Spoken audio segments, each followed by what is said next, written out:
اکبر الہ آبادی کا مضمون اور ایک قرارداد۔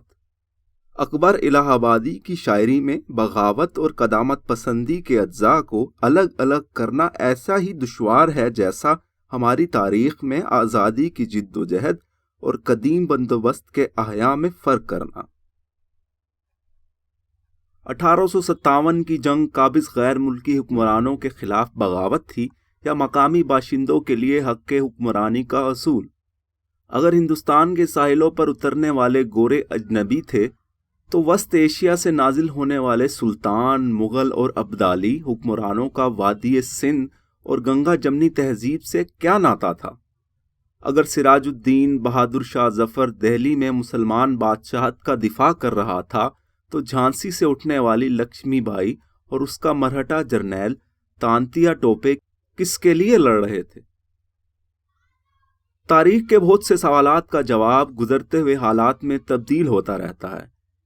ان دنوں امریکہ کی انتخابی مہم میں 1860 کی دہائی میں ہونے والی خانہ جنگی پر سوال اٹھائے جا رہے ہیں۔ ڈونلڈ ٹرمپ اور ریپبلکن پارٹی کے قدامت پسند حلقے سوال اٹھا رہے ہیں، کیا غلامی کے خاتمے کے لیے جنوبی امریکہ کی زرعی اشرافیہ سے جنگ کرنا درست تھا؟ مقصد اس مباحثے کا یہ ہے کہ آمدہ نومبر کے انتخابات میں روایتی طور پر قدامت پسند سفید فام جنوب سے ووٹ بٹورے جا سکیں۔ ثابت ہوا کہ تاریخ دائروں میں سفر کرتی ہے۔ رواں صدی کے آغاز تک یہ خیال بھی محال تھا کہ امریکہ کے بانی قائدین میں شمار ہونے والے ابراہیم لنکن کی سیاسی بصیرت پر انگلی اٹھائی جا سکے گی۔ لنکن کا ذکر ہوا تو برطانیہ کے وسط مشرقی شہر لنکن شائر کا خیال آیا، جہاں 1846 میں پیدا ہونے والے جیمز ڈاوسن نامی ایک شخص نے 1865 میں جوتوں کا کاروبار شروع کیا تھا۔ یہ وہی جیمز ڈاوسن ہے جس کی طرف اشارہ کرتے ہوئے پردے، پوری کچوری، اونٹ اور گائے کے عاشق اکبر الہ آبادی نے لکھا تھا، بوٹ ڈاوسن نے بنایا، میں نے ایک مضمون لکھا، ملک میں مضمون نہ پھیلا اور جوتا چل گیا۔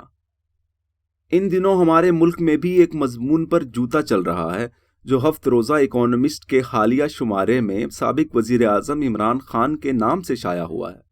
اڈیالہ جیل میں سماعت کے دوران صحافیوں سے گفتگو کرتے ہوئے زیر حراست بانی تحریک انصاف نے اس مضمون کی ذمہ داری قبول کی ہے، لیکن یہ واضح نہیں کر پائے کہ جیل میں انہوں نے یہ مضمون کب لکھا، کیسے ٹائپ کیا اور کیسے برطانوی جریدے تک پہنچایا۔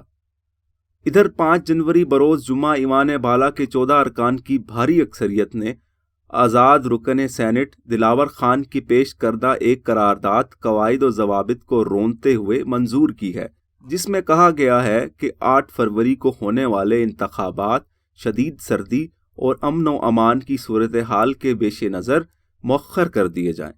یہ قرارداد بھی عمران خان کے مضمون کی طرح بے نامی سودا کاری کا نمونہ ہے۔ پیپلز پارٹی کے ایوان میں موجود واحد رکن بہرمن تنگی اب کانوں پر ہاتھ رکھ رہے ہیں کہ انہوں نے اس قرارداد کی حمایت نہیں کی۔ مسلم لیگ کے رکن سینٹ افنان اللہ واحد سینیٹر تھے جن کی مخالفت ریکارڈ پر آ سکی۔ البتہ یہ قضیہ صاف نہیں ہو سکا کہ 100 ارکان میں سے صرف 14 کی موجودگی میں کورم کی نشاندہی کیوں نہیں کی گئی۔ 15 دسمبر 2023 کی رات گہری ہو رہی تھی۔ سپریم کورٹ کے چیف جسٹس محترم فائز عیسیٰ نے انتخابات کے التوا کے خلاف آئینی درخواست پر اپنا حکم لکھوانا شروع کیا۔ یہ سماعت قومی نشریاتی ذرائع پر براہ راست نشر ہو رہی تھی۔ آپ کو یاد ہوگا اس دوران تحریک انصاف کی حامی ایک خاتون وکیل نے مداخلت کی کوشش کی تھی، جس پر معزز چیف جسٹس نے انہیں سرزنش کی تھی۔ عین اس وقت ملک کے ایک معروف صحافی کا فون بج اٹھا۔ ان کے کسی ذرائع کا فون تھا۔ صحافی اپنے ذرائع کا انکشاف نہیں کیا کرتے، تاہم انہوں نے ارد گرد بیٹھے ساتھیوں کو صرف یہ بتایا کہ چیف جسٹس کے فیصلے کی سمت بھانپتے ہوئے بتایا گیا کہ لاہور ہائی کورٹ کے سنگل بینچ کا فیصلہ تو 8 فروری کے انتخابات پر پہلا حملہ تھا۔ ابھی اس طرح کی مزید کوششیں کی جائیں گی۔ یہ سن کر شرکائے محفل کو اندازہ ہو گیا کہ انتخابات کے التوا میں کسے دلچسپی ہے۔ نگران حکومتیں اس معاملے میں یکسوں ہیں۔ عدلیہ کا فیصلہ 2 ٹوک ہے۔ ملک کی معیشت انتخابات کے دھاگے سے معلق ہے۔ انتخابی مارکے میں اترنے والی اہم سیاسی جماعتوں کا مفاد انتخابات کے بروقت انعقاد میں ہے، البتہ کچھ زیر آب سمندری دھارے اور زیر زمین قوتیں ٹھیک اسی طرح 26 اکتوبر 2024 کے انتظار میں ہیں جس طرح تحریک انصاف کے سربراہ 29 نومبر 2022 سے خائف تھے۔ کیا قیامت ہے کہ 25 کروڑ عوام کے سیاسی اور معاشی مفادات کو مختلف عہدوں پر تقرری اور سبکدوشی کے کچے دھاگوں سے باندھا جا رہا ہے۔ عمران خان نے اپنے مضمون میں 9 مئی کے واقعات کو فالس فلیگ آپریشن قرار دیا۔ شاید انہیں یاد نہیں کہ ان واقعات کے بعد بھی انہوں نے اپنی دوبارہ ممکنہ گرفتاری پر عدالت میں دوبارہ ایسے ہی رد عمل کی دھمکی دی تھی۔ گویا عمران خان اس فالس فلیگ آپریشن کی ذمہ داری قبول کر چکے ہیں۔